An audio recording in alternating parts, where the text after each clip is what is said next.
नमस्कार मेरे प्यारे बच्चों, आप सभी का दिल खोल कर स्वागत है आपके अपने प्यारे से यूट्यूब चैनल दी ऑनलाइन कोचिंग में। दोस्तों मैं गाइज, तू हंस तो मुस्कुरा तो रोना कम कर दे, जिंदा है तो जिंदगी की नाक में दम कर दे। और एक बात और, क्या कि कामयाबी हाथों के लकीरों में नहीं माथे के पसीनों में होती है। और आगे आज हम स्टार्ट करने वाले हैं कक्षा 9 का 7.1 का पार्ट 2, जिसमें हमने पार्ट 1 में हमने ऑलरेडी क्वेश्चन नंबर 5 तक डिस्कस कर लिया था। क्वेश्चन नंबर 6 देखना, 3-4 क्वेश्चन है, बहुत ही आसान है। लेकिन उससे पहले आपके लिए एक चीज है कि मायूस मत होना, जिंदगी से किसी भी वक्त तेरा नाम बन सकता है। मायूस मत होना, जिंदगी से किसी भी वक्त तेरा नाम बन सकता है। अगर दिल में हो आग और हौसले हो बुलंद, तो अखबार बेचने वाला भी कलम बन सकता है। मायूस मत होना, जिंदगी से किसी भी वक्त तेरा नाम बन सकता है। अगर दिल में हो आग और हौसले हो बुलंद, तो अखबार बेचने वाला भी कलाम बन सकता है। तो अगर आप भी कलाम बनना चाहते हो तो अपने आप के अंदर जज्बा, जुनून, जज्बा, आग जलानी पड़ेगी, तभी ये चीज हो सकता है। तो ये एनर्जी है, ये मोटिवेशनल नहीं, ये आपको एनर्जी देता है, इसलिए आपको एनर्जी के लिए ये चीज लाना पड़ता है। ठीक है ना। तो आइए पहला क्वेश्चन देखते हैं। यहाँ पर कहता है आकृति दी गई है जिसमें ए सी बराबर ए ई है, यानी जो ए सी है, ए सी बराबर ए ई कह रहा है। तो इस प्रश्न को मैं यहीं पे कर दूंगा, आप टेंशन मत लो, इसके लिए काफी जगह है।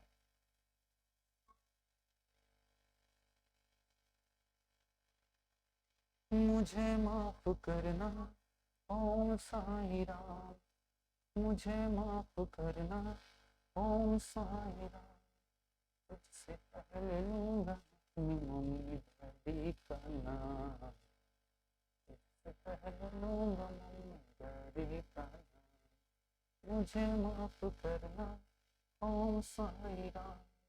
बहुत ही आसान है ये क्वेश्चन। कहता है आकृति 7.21 में ए सी बराबर ए दिया गया है, यानी जो ए सी है, मैं इसको थोड़ा सा आपको ए सी जो दिया है, ए सी कहाँ है, ये ए सी दी हुई है, ये ए सी जो है ए सी, ये क्या है, किसके बराबर है, ए के बराबर है। ए कहाँ है, ये यानी इसके बराबर ये वाली साइड है। ओके, फिर कहता है ए बी बराबर ए डी है, यानी ए बी जो ये वाली साइड है ए बी, वो ए डी के बराबर है, यानी इस साइड के बराबर है। ओके, ये वाली साइड इस साइड के बराबर दिया है। फिर आगे कह रहा है, आगे ये कह रहा है कि एंगल बी ए डी, यानी बी ए डी एंगल कौन सा, ये वाला एंगल, वो इस एंगल सी ए डी के बराबर है, ई ए सी के बराबर है। और दिया है, दर्शाना है कि बी ई बी सी बराबर डी ई, हमें दिखाना ये पूरी बी सी जो है वो इस डी ई के बराबर है। कोई बात नहीं, आपको ये देखना है इस प्रश्न में कि आखिर हमें प्रूव क्या करना है, किसको दिखाना है, बी सी बराबर डी ई। तो बी सी बराबर डी ई दिखाने के लिए अगर मुझे बी सी, ये कहाँ है बी सी, देखो ध्यान से, बी सी ये पूरी बी सी, इस बी सी को अगर मुझे डी ई के बराबर दिखाना है तो आपके सामने दो ट्रेंगल दिख गए, कौन कौन से, देखना ध्यान से। एक तो ये ट्रेंगल दिख रहा है, ये बी सी, और ये दिख गया ना ट्रेंगल एक, और एक ट्रेंगल और आपको दिख गया, कौन सा वाला ले लें, ये वाला, ये वाला ट्रेंगल। ओम साई राम, क्या हो गया, इस ट्रेंगल के बराबर ये वाला। ये दोनों ट्रेंगल हम क्या करेंगे, कॉन्वेंट दिखाएंगे। दोनों ट्रेंगल को हम क्या दिखाने वाले हैं, समरूप। यहाँ जो सिद्ध करना लिख लेना, यहाँ पर सिद्ध करता हूँ। देखो सिद्ध करते हैं, इसको सिद्ध कर रहे हैं, देखो ध्यान से। देखो यहाँ पर प्रूविंग में लिखूंगा त्रिभुज, कौन सा त्रिभुज ले लूं, ये वाला त्रिभुज बी ए सी, त्रिभुज बी ए सी, त्रिभुज बी ए सी व त्रिभुज बी ए सी हो गया, और त्रिभुज ए डी ई, ए डी ई में देखना ध्यान से, इस त्रिभुज की जो ए बी साइड है, इस त्रिभुज की ए बी साइड जो है वो उस त्रिभुज के, इस त्रिभुज के किसके बराबर थी, हाँ इस त्रिभुज के, इस, यहाँ पर तो गड़बड़ लिख दिया मैंने थोड़ा सा, ये चीज ए डी ई सही तो लिखे, ओके। तो देखो ए बी जो है, इस त्रिभुज की ए बी साइड इस ए डी ई के, ए डी के बराबर है, नहीं है कि नहीं, ओके। उसके बाद ध्यान से देखो, इस त्रिभुज की जो ए सी साइड है, ए सी साइड वो उस त्रिभुज के किसके बराबर है, ए ई के बराबर। देखो ना ए सी जो है ए ई के बराबर है, ये तो दिया ही था। उसके बाद देखो इस त्रिभुज का इतना कोण, लेकिन हमें तो पूरा चाहिए, तो इसका मतलब ये वाला जो एंगल है ये वाला, ये इस त्रिभुज में भी आ रहा है और इस त्रिभुज में भी जोड़ दूं, कोई दिक्कत है क्या, ये वाला। इसलिए जो एंगल हमारा बी ए डी होगा, कौन सा एंगल, नहीं बी ए सी एंगल बी ए सी उस त्रिभुज के एंगल सी ए ई के बराबर होगा, या एंगल ई ए सी के बराबर होगा, हो कि नहीं होगा, ई ए सी के। B A D E A C, B A D कहां पे है, देखो बी ए सी लिया हमने, देखो ना बी ए सी, इस त्रिभुज का बी ए सी इस त्रिभुज के ई ए डी के बराबर होगा, ई ए डी के बराबर। अब आपको दिमाग में आ रहा होगा कि आखिर ये इसके बराबर क्यों होगा, वो इसलिए क्योंकि इतना इस त्रिभुज का ये वाला एंगल इस त्रिभुज के इतने के तो बराबर था ही, ये वाला जो एंगल आ रहा है वो दोनों में जोड़ सकते हो, इसलिए ये चीज दोनों बराबर हो जाते हैं। आप दिखाना चाहते हो तो यहाँ पे दिखा देना, क्या दिखा दोगे, क्योंकि हमारे पास क्या दिया था, एंगल बी ए डी वो बराबर था एंगल ई ए सी के, ये दिया था। अब देखो इस बी ए डी एंगल में ये वाला एंगल यानी डी ए सी में ऐड कर देता हूँ, एंगल डी ए सी में ऐड कर दूंगा, तो इधर एंगल जो हमारा एंगल ई ए सी है उसमें भी तो एंगल डी ए सी को ऐड करना पड़ेगा। तो बताओ बी ए डी और डी ए सी मिलकर के पूरा बी ए सी नहीं बन जाएगा, एंगल बी ए सी नहीं हो जाएगा, बराबर ये ई ए सी और D A C, E A सी और डी ए सी मिलकर के सीधा ई ए सी नहीं बन जाएगा, एंगल ई ए सी। तो यहां से हमने ये चीज को लिख दिया, ई ए डी के बराबर हो जाएगा, यहाँ पर ई ए डी हो जाएगा, क्या हो जाएगा, ई ए डी के बराबर हो जाएगा। तो वही चीज मैंने यहाँ पर लिख दिया है, ठीक है, ओके, मैंने यहाँ पर वही चीज को लिख दिया है। अब आप देखो त्रिभुज में, इस त्रिभुज का ये साइड, ये एंगल, फिर ये साइड फिर एंगल फिर साइड, नहीं देखो ना ये वाली साइड फिर ये वाला एंगल पूरा, फिर ये वाली साइड साइड एंगल साइड। तो यहाँ पर लिखेंगे त्रिभुज, पहला वाला त्रिभुज का नाम दे दो बी ए सी, वो कॉन्वेंट हो जाएगा, इसी के अकॉर्डिंग लिखना पड़ेगा। तो बी ए किसके बराबर थी, ए बी या बी डी, ए डी के बराबर था, ए डी। अगर मैं यहाँ पर ए डी लिख देता हूँ, देखो ए तो कॉमन है इसलिए मैं क्या लिखूंगा, डी ए लिख देता हूँ, डी ए। तो क्या बचा, डी ए ई बच रहा है। अब आप देखो ध्यान से, ये चीज कंफर्म होनी चाहिए, ए बी बराबर ए डी, ए बी बराबर ए डी, चाहे डी ए का कोई दिक्कत नहीं, ए सी बराबर ए ई होना चाहिए, तो ए सी बराबर ए ई मिल रहा है, ठीक है ना, ये दोनों बराबर हो गए। इसके बाद मुझे ये भी बताना कि बी सी जो होगा, बी सी यहाँ पर लिख देना किससे, साइड एंगल साइड सर्वांग समता नियम से, ऐसे को लिख भी देना समता नियम से, ठीक है, ओके। अब देखो इस त्रिभुज का बी सी जो होगा वो इस डी के बराबर होगा नहीं होगा, बी सी जो होगा वो डी ए के बराबर नहीं हो जाएगा, क्यों, because C P C T नियम से सर्वांग त्रिभुज के संगत भाग भी बराबर होते हैं, पूरा लिख दो या इतना लिख दो, ठीक है ना। तो यही हमसे इस प्रश्न में प्रूव करवाना चाह रहा था कि हमें ये चीज दिखाना है, हमने दिखा दिया। अब मुझे आप बताओ कि आपको दिक्कत कहाँ पे हुई इस प्रश्न में, कहीं पर भी आपको दिक्कत हुई हो तो आप मुझे तुरंत बताइए। इस प्रश्न कहीं पर दिक्कत हुआ क्या, आसान था ना, बस थोड़ा सा झाम था, झाम क्या था, बिल्कुल आसान था। आइए अगले क्वेश्चन पे चलते हैं, आइए सेकंड क्वेश्चन देखते हैं। ये क्वेश्चन देखो, फिगर कुछ इस तरह से ए पी बी, हम फिगर इधर बना देते हैं, ए पी बी यानी एक लाइन खींची गई है ऐसे कुछ, ये इस पर ए पी बी कैसे खींचा गया है, एक पॉइंट है वहां से ए डी पी आया, यहाँ से जाएगा ऐसे, फिर ऐसे, फिर यहाँ से ऐसे आया बीचों बीच में, ठीक है, फिर यहाँ से ऐसे गया है, फिर यहाँ पे आके और इसका नाम क्या है, ये ए है, ये पी है, ये बी है, ओके। उसके बाद देखो ध्यान से, थोड़ा ऐसे चला देते हैं, ठीक है। अब उसके बाद देखो क्या दिया हुआ है, इसमें ये कहा है कि ए बी के बराबर, यानी ये एंगल जो है वो इस एंगल के बराबर है और ये वाला एंगल इस एंगल के बराबर है। आगे क्या कह रहा है, डी और ई, ये ई है, ये डी है, ठीक है, ई और डी दिए हुए, ओके। उसके बाद ध्यान से देखो, कहता है रेखाखंड ए बी कर पी इस प्रकार है, बी इस प्रकार से दिया गया, डी और ई रेखाखंड ए बी के एक ही और दो बिंदु है, डी और ई दोनों एक ही तरफ है, और पी जो है मध्य बिंदु है इस लाइन पे, यानी ये वाली साइड इस साइड के बराबर है। फिर कहता है कि बी ए डी इस प्रकार से ये पॉइंट दिए गए कि बी ए डी, ये बी ए डी ये वाला एंगल, और उसके बाद A B D, A B D, A B E, A B E, यानी ये दोनों एंगल भी कह रहा है बराबर है, और साथ में ई पी ए यानी ये वाला एंगल और एक ये वाला एंगल, ये दोनों भी आपस में बराबर है।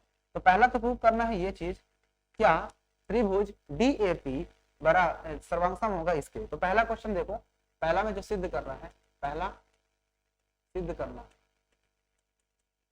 ठीक है ना। पहला क्वेश्चन क्या सिद्ध करना, मैं यहाँ पे लिख देता हूं, त्रिभुज, कौन सा त्रिभुज, डी ए पी, लिखने का तरीका भी सही होना चाहिए वरना गलत हो जाता है। डी ए पी जो होगा वो सर्वांगसम होगा ई बी पी के, E B P, E B P. तो कोई बात नहीं, जो त्रिभुज प्रूव करना है उन्हीं दोनों को हम उठाते हैं। तो ध्यान से देखो, डी ए पी कौन सा त्रिभुज हो जाएगा, आप मुझे बताओ डी ए पी कौन सा त्रिभुज होगा, इसमें से डी ए पी कौन सा है, डी ए पी। तो डी ए पी यानी हम ये त्रिभुज की बात करने वाले हैं, ये हो गया हमारा डी ए, ठीक है। और कौन सा त्रिभुज, E B P, E B P कहाँ है, ये ई,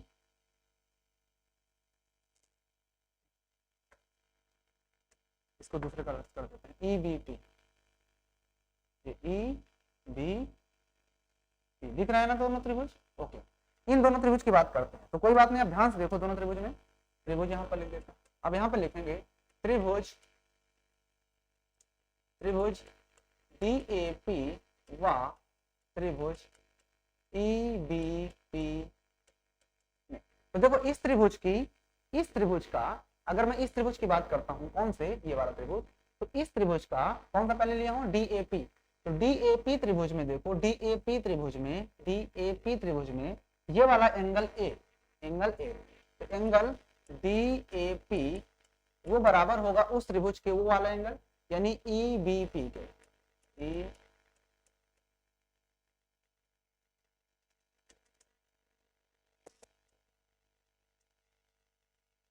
ई बी पी के, क्योंकि दिया है ना, ये वाला एंगल इस एंगल के बराबर है, ठीक है। उसके बाद देखो इस त्रिभुज की ये वाली जो साइड मिल रही है, ये वाली साइड, वो इस त्रिभुज के इस वाले साइड के बराबर है, क्योंकि P मध्य बिंदु है, तो मैं इस साइड का AP कह सकता हूँ उसके PB के बराबर होगा। क्यों, क्योंकि P मध्य बिंदु है, क्या है, P मध्य बिंदु।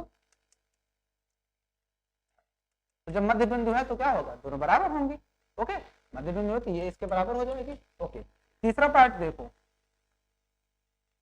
तीसरा पार्ट में देखो उसने कहा था ये वाला एंगल इस एंगल के बराबर है, ठीक है, लेकिन इस त्रिभुज में ये वाला एंगल भी आ रहा है, तो मैं जब इतना पार्ट है तो ये वाला पार्ट इस वाले त्रिभुज में भी आ रहा है और ये वाला पार्ट इसमें भी आ रहा है, इसका मतलब मैं इसको दोनों में जोड़ के लिख सकता हूँ मैं, तो यानी A P D angle A P D वो उस त्रिभुज के ई पी बी के बराबर होगा, ई पी बी के बराबर। क्यों, यहाँ पे लिख सकते हो, हमारे पास एक चीज तो दिया था कि E P A P E angle A P E वो बराबर था एंगल ये वाला एंगल, यानी कि इस एंगल का नाम क्या देते हैं, डी पी बी के, डी पी बी ही था, डी पी बी के बराबर, डी पी बी के। उसके बाद देखो ये वाला एंगल जो है उसको मैंने जोड़ दिया दोनों में, यानी E P D, E P D को मैंने ऐड कर दिया, तो इधर भी एंगल ए पी ई में मैंने angle D P E, D P E इधर ऐड कर दिया, इधर भी एंगल डी पी बी में, डी पी बी में ऐड कर दिया यही angle, angle D P E. कोई दिक्कत, यही एंगल दोनों तरफ जोड़ दिए। बताओ ये दोनों एंगल मिलकर, यानी ये एंगल और ये एंगल मिलकर के पूरा पूरा ए पी डी नहीं बन जाएगा, एंगल ए पी डी, और इधर से ये दोनों मिलकर के सीधा सीधा ई पी बी नहीं बन जाएगा, ई पी बी। इसलिए हमने ये चीज दिखाया, तो आप इसको इस चीज को साइड में दिखा देना, इसलिए दोनों बराबर हो जाएंगे। तो जब दोनों बराबर होगा इसलिए हम कह सकते हैं ना कि पहला वाला त्रिभुज जो डी ए पी है वो सर्वांगसम हो जाएगा त्रिभुज, दूसरा वाला त्रिभुज ई बी पी के, ठीक है ना। क्यों, यहाँ पर लिख देना, बिकॉज क्या है, side angle side, sorry angle side angle, तो ए सर्वांग समता नियम से दोनों त्रिभुज सर्वांग सम हो गए। तो पहला पार्ट तो यहाँ पर प्रूव हो गया, हेंस प्रूव, ठीक है ना। उसके बाद इसमें दूसरा पार्ट देखो क्या पूछा था। दूसरा पार्ट इसमें ध्यान से देखो क्या कह रहा था कि दिखाओ कि एडी बीई के बराबर होगा, एडी बीई के बराबर। तो देखो इस त्रिभुज का एडी साइड यानी कि डी इसके ईबी के बराबर होगा। ईबी के बराबर क्यों? क्योंकि त्रिभुज हमने दिखा दिया ना कि त्रिभुज जो डी ए पी है वो सर्वांग सम हो चुका है त्रिभुज ईबीपी के। तो उसके बाद सीपी-सीटी नियम से दोनों बराबर हो जाएंगे, इसलिए मैं इसको एडी लिख सकता हूँ बराबर इसको मैं बीई लिख सकता हूँ। ये भी हेंस प्रूव हो गया। अब मुझे बताओ कि आपको दिक्कत कहाँ पे हुई इस प्रश्न में, आपको इस प्रश्न में दिक्कत कहाँ पे हुई? कहीं पर दिक्कत हुआ तो आप मुझे बता सकते हो फौरन, ठीक है ना। तो आपका ये प्रश्न भी यहाँ पर फिनिश हो जाता है। बहुत ही आसान, बहुत ही शानदार लाजवाब क्वेश्चन था। कुछ नहीं था इस प्रश्न में, हमने क्या किया, इस त्रिभुज को इसके कॉन्वेंट दिखा दिए, बस एक लोचा ये वाला था। ये जब ये वाला पार्ट इस पार्ट के बराबर है तो ये वाला पार्ट दोनों में कॉमन आ रहा है, तो इसको हम इसमें जोड़ सकते हैं, तो ये भी इसमें जुड़ जाएगा। क्योंकि अगर मैं कह दूं ये 4 बराबर 4 है तो कोई पार्ट यानी 2 मैं इधर जोड़ रहा हूँ तो उसको भी इधर जोड़ दूंगा तो हमेशा वो भी बराबर होते हैं, इसलिए ऐसा हो गया, ठीक है ना। तो ये प्रूव हो गया आपको क्वेश्चन। और ये चीज इसलिए होगी क्योंकि सीपी-सीटी नियम से अगर 2 त्रिभुज कॉन्वेंट हो गए तो उसके बाकी पार्ट भी बराबर होते हैं, इसलिए ऐसा हो जाता है। आइए चलते हैं क्वेश्चन नंबर अगला, क्वेश्चन नंबर 7। क्वेश्चन नंबर ये 7 के बाद 8 आता है। ये इस क्वेश्चन करने के लिए हम आते हैं इधर, 2 लाइन ऐसे खींच दो, फिर 1 लाइन ऐसे खींच दो। तो यहाँ पर पहले हमें 1 लाइन ऐसे खींचना होगा, फिर 1 लाइन ऐसे खींचना है और इसी के बराबर एक यहाँ से भी खींच देना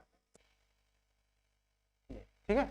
उसके बाद क्या किया गया है, इसको यहाँ से मिलाओ, इसको यहाँ से मिलाओ, इस पॉइंट को यहाँ से मिलाना है और इस पॉइंट को यहाँ से मिलाना है, ठीक है। तो फिर आगे क्या किया है, ये है B C A D, B C A D, ये है बी सी ए डी, ये एफ, ठीक है। ये वाला एंगल उसने कहा है 90 डिग्री, इसको नहीं कहा 90, तो हम इसको 90 नहीं मान सकते, या तो प्रूव करके बताओ तब हो सकता है। अब बस हो गया।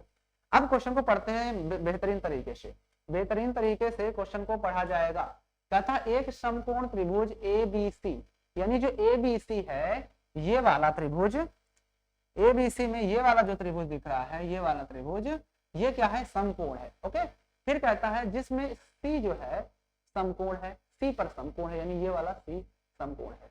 फिर कहता है यम कर्ण ए बी का मध्य बिंदु है, यम जो है वो कर्ण ए बी का मध्य बिंदु है। तो जब ए बी का मध्य बिंदु हुआ तो इसका मतलब बच्चा ये वाली साइड इस साइड के बराबर, क्योंकि ये मध्य बिंदु है, ये ए बी का मध्य बिंदु है, ओके। फिर आगे कहता है सी को एम से मिलाकर डी तक बढ़ाया गया, सी को एम तक मिलाया गया, उसको फिर डी तक बढ़ा दिया गया। फिर कहता है इस प्रकार बढ़ाया गया कि डीएम बराबर सीएम हो गया, डीएम भी सीएम के बराबर हो गया। मतलब इसमें ये भी दे दिया कि ये जो डीएम है वो इस सीएम के बराबर हो गई, ओके, कोई दिक्कत नहीं। फिर आगे उसने ये कहा है कि बिंदु डी को बिंदु एम से मिला दिया गया, जैसा कि फिगर में दिखाया गया है। दर्शाइए कि पहला क्वेश्चन में प्रूव करना है कि ए एम सी, तो पहला क्वेश्चन जो प्रूव करना है उसको मैं यहाँ पर लिख देता हूँ। पहला में सिद्ध क्या करना है, सिद्ध करना है ए एम सी त्रिभुज, ए एम सी त्रिभुज बी एम डी के इक्वल है, बी एम डी, बी सर्वांग सम हो जाएगा त्रिभुज बी एम डी के। कोई बात नहीं, बहुत आसान है। तो आइए इस प्रश्न को करते हैं बहुत ही आसान तरीके से। तो देखो ए एम सी और जो त्रिभुज हमें प्रूव करना है उन्हें त्रिभुज को लेना पड़ता, तो लिखो त्रिभुज ए एम सी व त्रिभुज बी एम डी में।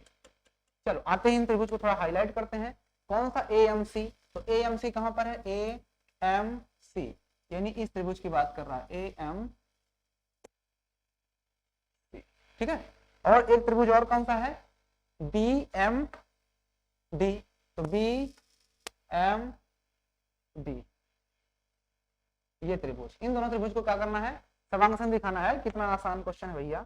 देखो तो यहाँ पर लिखेंगे ए एम सी में पहले ए एम सी, ये वाला ए एम सी की हम कौन सी साइड लेंगे, ए एम सी की देखो A M side, A M C की A M side, A M side, A M C की कौन सी साइड, ए एम साइड जो होगी बच्चा वो किसके बराबर हो जाएगी, तो ए एम साइड जो होगी वो बी एम सी के इस एम बी साइड के बराबर होगी, या बी एम के बराबर कह दो, ये क्योंकि ये दिया हुआ है, दिया है, ठीक है, दिया था ना, जब ऊपर लिखना दिया है फिर लिखना सिद्ध करना है, ठीक है, फिर सॉल्व करो क्वेश्चन।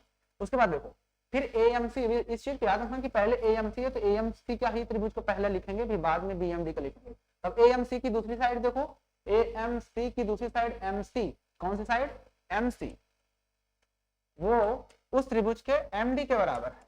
ये भी क्या था भैया, ये भी तो दिया ही है, अपने से उठा के थोड़ा ना है, ये चीज दिया गया है। ओके, तीसरी बात ध्यान से देखो तो आपको पता चलेगा कि जो ये वाला एंगल है वो इस एंगल के बराबर है क्योंकि शीर्षाभिमुख कोण है। इस त्रिभुज को मैं कह सकता हूं ना कि डी एम बी बराबर होगा उस त्रिभुज का ए एम सी। क्यों, क्योंकि शीर्षाभिमुख कोण बराबर होते हैं। तो ये हो गया शीर्षाभिमुख कोण, ठीक है, शीर्षाभिमुख कोण हो गए। अब जब तीन चीज हमने दिखा दिया तो तीन बहुत ही अनफ है।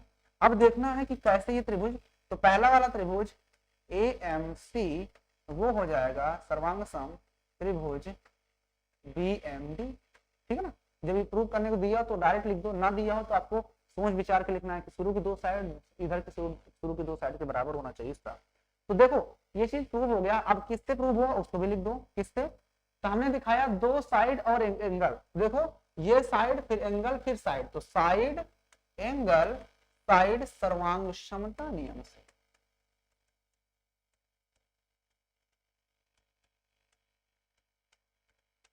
ठीक है ना, सर्वांग समता नियम समझ दो, सर्वांग सम दिखा दिया। और इस प्रश्न में इतना ही कहा था तो इति सिद्धम, इति, ठीक है, कोई दिक्कत, नो दिक्कत। इस तरह से इस प्रश्न को करना होता है। उम्मीद है आपको बहुत बढ़िया तरीके से समझ में आ गया होगा। चलिए आगे। ओके, आइए इसी का सेकंड पार्ट जरा देख लेते हैं क्या कहता है कि बताओ कि DBC एक समकोण त्रिभुज है। DBC समकोण प्रूव करना है, DBC एक समकोण त्रिभुज है। तो ये काम करते हैं, इसको मैं हटा दूं, आपको तो मैं इसको प्रूव कर चुका हूं ना सर्वांग सम। तब आते हैं सेकंड वाले पार्ट पे। तो सेकंड वाला पार्ट देखो क्या कहता है इसी का सेकंड पार्ट में प्रूव करना है, सिद्ध करना है एंगल DBC समकोण है, ठीक है ना, ये भी है, ठीक है, ये चीज इसमें प्रूव करना है। तो कोई बात नहीं, आइए प्रूव करते हैं। ध्यान से देखो, ध्यान से देखोगे मेरे लाल, क्या देखोगे, क्या देखोगे कि अभी हमने प्रूव किया कि त्रिभुज, पहला वाला त्रिभुज कौन सा था, AMC त्रिभुज, AMC त्रिभुज किसके, DMB के ना, BMD के, BMD सर्वांग सम थे क्योंकि हमने क्या किया, सिद्ध किया, सिद्ध किया। ओके, जब सिद्ध किया तो उसके बाकी के पार्ट्स भी बराबर होते हैं, इसलिए इस त्रिभुज का देखो, इस त्रिभुज का जो ये वाला एंगल होगा कौन सा, AMC, चलो AMC देख लो, AMC का MAC एंगल, एंगल MAC वो बराबर होगा इस त्रिभुज के DBM के, ठीक है ना। और उसी तरह से इस उस त्रिभुज का ACM एंगल, ACM भी बराबर होगा इस त्रिभुज के, किसके बराबर, DM के, क्योंकि ये दोनों क्या होंगे, CT नियम से, क्योंकि हमने दोनों त्रिभुज क्या कर दिया, सर्वांग सम दिखाया था। जब ये चीज हमने दिखा दिया कितना चीज इसमें बराबर है, इतना चीज हमने क्या कर दिया, दिखा दिया कि ये बराबर है, तो इसका मतलब ये दोनों में हमने देख लिया एक प्रकार से ये एक एकांतर कोण भी हो गए। और एक चीज और भी हम कह सकते हैं, एक चीज और ही हम ये कह सकते हैं कि जो ये रेखा है वो इस रेखा के बराबर भी होगा, किसके, डी जो रेखा होगी वो उसके AC के भी बराबर होगी, ये भी CPTC नियम से हो गया। ओके, इसका मतलब ये हुआ कि ये दोनों त्रिभुज क्या हो गए, ये क्या होगा, एक प्रकार से एकांतर रेखा हो गई ये वाली। और जब एकांतर रेखा होती तभी तो ये एंगल बराबर होते हैं आपस में, क्योंकि एकांतर कोण भी तो हो गए ना, क्योंकि ये दोनों क्यों बराबर, क्योंकि एकांतर कोण है। और जब एकांतर कोण बराबर होते हैं तो वो क्या होती हैं, ये दोनों रेखाएं पैरेलल होती हैं। इसका मतलब यहाँ पर लिख सकते हैं कि जो AC रेखा है वो पैरेलल हो जाएगी किसके, BD के। जब पैरेलल हो गई तो इसका मतलब हम ये कह सकते हैं ना, एंगल डी एम बी बराबर 90 डिग्री। नहीं कह सकते, इसलिए कह सकते हैं क्योंकि ये पैरेलल हो गई तो दोनों का सम 90 होगा। इसका मतलब ये हुआ कि जो ये वाला एंगल है और ये वाला एंगल दोनों का सम 90 होता है। अगर आप इस चीज को नहीं लिखना चाहते हो तो कोई बात नहीं, इसको मैं हटा देता हूँ। इसके जगह में एक चीज और मैं आपको बता देता हूँ। इसके जगह में आप ये चीज कर सकते हो कि एंगल डी एम क्यों लिख रहा हूँ, D B C plus angle A C B बराबर 180 डिग्री होगा। क्यों? क्योंकि यहां पर हम लिख देंगे डी बी पैरेलल ए सी, ठीक है ना। अभी हमने दिखाया। अब बताओ डी बी सी तो निकालना ही है, तो डी बी सी प्लस ये तो ए सी बी 90 डिग्री दिया ही था, 90 बराबर 180 डिग्री। तो यहां से एंगल डी बी सी बराबर 180 माइनस 90, मतलब एंगल डी बी सी बराबर 90 डिग्री आ गया। अतः एंगल डी बी सी एक समकोण है, इसके आगे लिख देना। ओके, कोई दिक्कत? नो दिक्कत होना चाहिए। बहुत ही आसान, बहुत ही शानदार क्वेश्चन था, दिमाग लगाना था इस क्वेश्चन में, बस हो गया। ठीक है, तो यहाँ करने के बाद अगला इसी का एक और भी सिद्ध करना है। अगला वाला तो आसान है, उसको आप बहुत आसानी से कर सकते हैं। आइए क्वेश्चन नंबर थर्ड पे। थर्ड में क्या सिद्ध करना है? देखो थर्ड में सिद्ध करना है हमें कि त्रिभुज डीबीसी वो त्रिभुज सर्वांगसम होगा त्रिभुज डीबीसी एसीबी के। तो मैंने कहा जिन त्रिभुज को हमें सर्वांगसम दिखाना होता है उन्हीं त्रिभुज को हमें लिख लेते हैं, वह त्रिभुज एसीबी में। अब ध्यान से देखो डीबीसी कौन सा त्रिभुज है? देखो डीबीसी ये बड़ा वाला त्रिभुज की बात कर रहा है। इस त्रिभुज का देखो ये बीडी साइड और एसीबी की ये वाला एसीबी ये वाला बन रहा है, ये वाला पूरा। तो ये वाली साइड इस साइड के बराबर होगी एसी के। किसके बराबर है? यानी कि बीडी साइड बराबर होगी एसी के।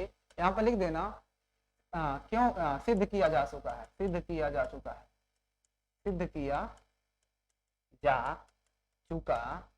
है। आया लिख देना कि ये त्रिभुज सर्वांगसम ये था, इस वजह से ऐसा हो गया। ओके, उसके बाद देखो अब डीबीसी में और कौन सी चीज आ रही है? देखो डीबीसी में और एसीबी में ये वाली जो साइड है बीसी वो दोनों में उभयनिष्ठ है, तो बीसी बराबर बीसी भी कह सकते हैं क्योंकि ये दोनों क्या है? उभयनिष्ठ भुजा लिख देना आगे। ठीक है, ओके। इसके बाद एक चीज और हमें दोनों में बराबर दिखाना है। दोनों में बराबर ये है बचवा कि ये वाला इस त्रिभुज में ये वाला पूरा एंगल आ रहा है और इस त्रिभुज में ये पूरा एंगल आ रहा है। बड़ा छीछा लेदर हो गया, हटाते हैं, थोड़ा सफा करते हैं इसको। ठीक है, अब देखो अब इस त्रिभुज में देखो डीबीसी में ये वाला एंगल और एसीबी में ये वाला एंगल दोनों 90 डिग्री हैं। तो लिख देंगे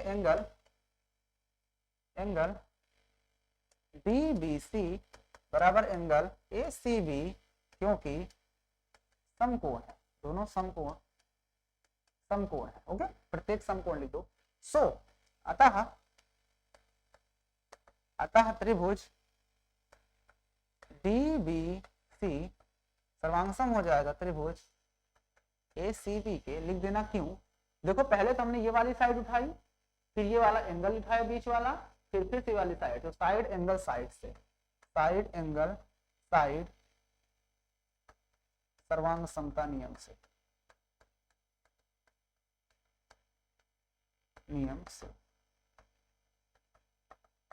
हो गया। अब मुझे बताओ कि आपको दिक्कत कहाँ पे? सारे क्वेश्चन हमने कर लिए, ठीक है ना। उम्मीद है आपको ये एक्सरसाइज बहुत बढ़िया तरीके से समझ में आ गई होगी। ओके, चल एक क्वेश्चन और है शायद, क्या एक क्वेश्चन आपके लिए छोड़ दूं क्या? कहता सीएम बराबर 1/2 AB प्रूव करो। सीएम जो है, देखो चौथा क्वेश्चन में प्रूव करना है कि सीएम जो है वो 1/2 AB है। ये चौथा नंबर प्रूव करना है। सीएम कहाँ है? देखो सीएम बराबर 1/2 AB। अच्छा, इसको प्रूव करना है। तो देखो मुझे ये बताओ, अभी हमने ये दिखाया, हमको ये जो दिया था ना कि जो सीएम है 1/2 AB, CM plus Cm plus Md बराबर क्या होगा, Cd, होगा कि नहीं होगा। और अभी हमने इससे पहले जो त्रिभुज प्रूव किया था उसके थ्रू ये दोनों त्रिभुज क्या हो गए, सर्वांगसम हो गए, जिसको जैसे हम ये कह सकते हैं ना कि जो CD है वो इस AB के बराबर होगा, है ना ये चीज। इसका मतलब मैं कह सकता हूँ ना कि Cm प्लस MD बराबर CD की जगह मैं AB रख दूं, कोई दिक्कत है, यहाँ पे लिख देंगे, क्योंकि त्रिभुज DBC सर्वांगसम त्रिभुज, उधर वाला त्रिभुज क्या था, ACB, इसलिए जब सर्वांगसम था इसलिए हमने ये चीज बराबर हो जाएगा, CP/CT नियम से क्या हो जाएगा, AB बराबर CD, ओके, इसलिए ये चीज लिख दिया। अब बताओ Cm तो है ही, इस MD की जगह पे तो Cm रख सकता हूँ क्योंकि दोनों बराबर है ना, ये इसके बराबर ही था इसलिए बराबर AB हो गया। अब Cm मिलकर के कितने Cm बन गया, 2Cm बराबर AB। मुझे तो Cm चाहिए तो Cm बराबर क्या होगा, AB उधर जाएगा तो 1/2 AB, ये लो प्रूव हो गया।